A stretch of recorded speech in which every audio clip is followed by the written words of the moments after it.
Guys, aku pengen masyarakat Indonesia bisa maju semua. Dan demi keinginan ini, aku harus membahas hal yang agak pahit. Mohon maaf, minta izin ya. Kali ini aku membahas hal pahit yang mungkin kamu gak suka, yang mungkin menyinggung kalian. Tapi ini harus dibahas kalau kita memang mau, bukan negara Indonesia yang maju, masyarakat Indonesia maju. Oke? Apa itu kenyataannya? Atau topik pahitnya. Topik pahitnya adalah kenyataan bahwa mayoritas orang Indonesia bodoh, low IQ. Ini bukan opini, ini bukan apa menurut saya. Kamu Google aja average IQ orang Indonesia. Googlein aja. Angka yang muncul 78, kalau nggak salah 48. Angka terendah di seluruh Asia Tenggara. Angka paling rendah. Nah, kenapa bisa seperti begitu? Serius, ini real question. Bukan karena orang Indonesia malas, tapi harus melihat dari sisi yang lain. Harus dikontras sekarang. Kontras dengan apa? Kamu sekarang coba Google. Kan udah Google. Average IQ orang Indonesia, 78. Sekarang Google, daftar orang terkaya di Indonesia. Nanti keluar di Wikipedia. Very good.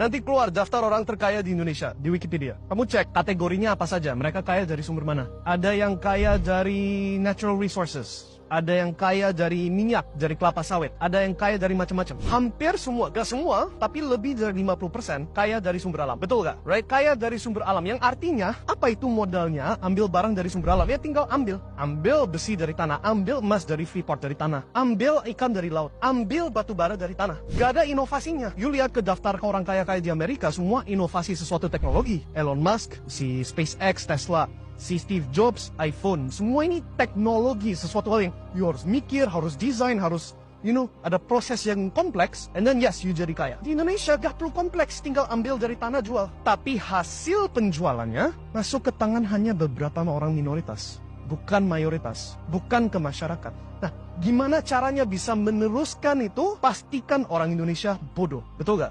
Contoh, kemarin itu aku bukan kemarin sih, beberapa tahun yang lalu. Aku ke daerah di Kalimantan, aku gak perlu sebutin persis kota yang mana. Dan aku lihat dari pesawat, tanahnya itu bolong semua. Kayak ada banyak pohon, terus bolong pasir. Di mana-mana, right? Terus di kotanya sendiri ada sungai besar. Dan di sungai besar ini 24 jam tanpa istirahat ada kapal gede-gede semua. Kayak kereta, tapi keretanya isinya kapal semua.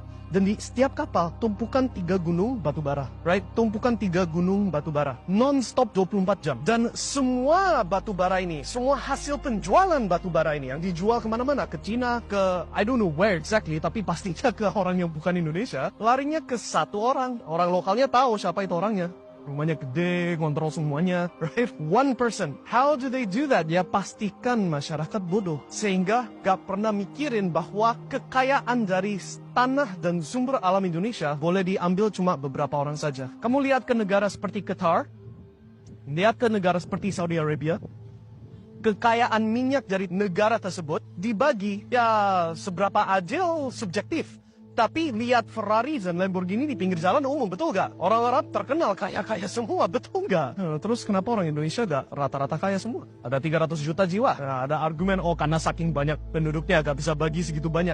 Tapi I tell you what, setidaknya pilihannya bukan cuma UMR, susah dapat tahu tempe setiap bulan. Harusnya lebih dari itu kan? Betul gak? Dan kalau kamu terima keadaan ini, gak berubah apapun, terima bahwa kamu harus struggling, harus susah-susah hanya untuk dapat hal receh. Bukan sesuatu hal yang decent. Ya itulah yang dimaksud pastikan masyarakat bodoh. Sorry to say, ini aku bukan maksud, kalau aku bisa membahas topik ini tanpa menyinggung siapapun, aku pasti bentuk kata-katanya beda lagi. Tapi ini gak ada cara lain, aku harus omongin pahit-pahitnya. Kamu dibodohin. IQ 78 guys, paham ya? Kalau masyarakat Indonesia, bukan negara Indonesia, kalau negara Indonesia pasti maju terus. Tapi who is negara? Siapa itu negara? It's not orang UMR. I tell you that. Negara terima duit dibagi ke siapa? Dipakai oleh siapa? Aku gak mau ngomongin. You harus mikir. Paham ya? Justru mikir. Dan kalau you mau ada perubahan, ya ini sesuatu hal yang memang harus paksa. Gak bisa cuma memohon. Nope. Memohon tidak cukup. Aku gak bisa omongin persis apa yang harus dilakukan karena ya itu nanti jadi problem buat saya. Tapi kamu harus sadar kalau kamu itu masyarakat Indonesia yang sekarang ini gak terima banyak. Mau hak kamu jadi beneran milik kamu. Kadang-kadang memang harus maksa. Paham ya? Nah, ngomong gitu. Kalau kamu gak maksa, kalau kamu terima apa adanya, biarkan hidup jalan sesuai apa yang ditakdirkan bagi saya, something like that, ya berarti sistem ini berhasil membuat masyarakat Indonesia IQ 78 dan begitu terus. Sampai sumber alamnya udah habis. Contoh, Freeport emasnya lari ke siapa itu? You Google sendiri deh, aku gak mau ngomongin. Ketika emasnya udah hampir habis, oke, Indonesia silakan terima balik Freeport. Ketika batu baranya sudah habis, silakan bangun next Singapore-nya Kalimantan. Ketika ikannya udah, ya mungkin ikan masih terus-terusan deh. But you get the point. Ya, kalau kamu terima apa adanya, ya hidup kamu ya begitu aja. Apa yang harusnya jadi hak kamu di negara yang salah satu yang paling kaya secara sumber alam. Paling banyak minyak, paling banyak batu bara. Salah satu paling banyak seafood, makanan air laut, paling banyak kelapa sawit seluruh dunia. That's a lot of money. Where's your share? Oke, pikirkan, and kalau mau ada perubahan harus ada take action. Kalau enggak ya udah, life goes on. IQ 78.